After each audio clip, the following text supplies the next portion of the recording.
औरैया में 220 करोड़ से अधिक कीमत की जमीन पर अवैध कब्जा धारकों पर चला पीला पंजा। लगभग 220 करोड़ की अनुमानित कीमत की सरकारी रोडवेज के समीप बेशकीमती जमीन पर कई वर्षों से अवैध कब्जा किए और लकड़ मंडी संचालित हो रही थी। भूमि पर जिला प्रशासन ने की बड़ी कार्रवाई। भारी पुलिस बल की मौजूदगी में एक साथ चले कई बुलडोजर। औरैया जिला प्रशासन की अब तक की सबसे बड़ी कार्रवाई। जिला प्रशासन ने सुबह से ही अभियान चलाकर लगभग 220 करोड़ अनुमानित कीमत की जमीन पर बुलडोजर चलवाकर जमीन को खाली करवाया।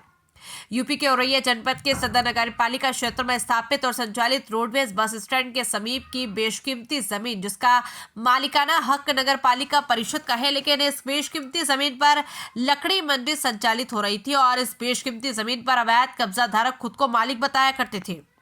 जिलाधिकारी औरैया डॉक्टर इंद्रमणि त्रिपाठी ने यूपी सरकार की मंशा के अनुरूप कार्य करते हुए सरकारी रोडवेज बस स्टैंड के समीप की 220 करोड़ रुपए अनुमानित कीमत की जमीन पर सुबह से ही कई जेसीबी मशीन लगाकर सरकारी बेशकीमती जमीन पर अवैध कब्जों को ढहाया गया।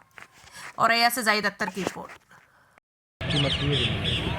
ये नॉन जेडे की लैंड थी और अवैध रूप से कुछ लोग यहाँ कब्जा कराते और अवैध वसूली लकड़ी का अवैध कारोबार कराते थे, वसूली करते थे।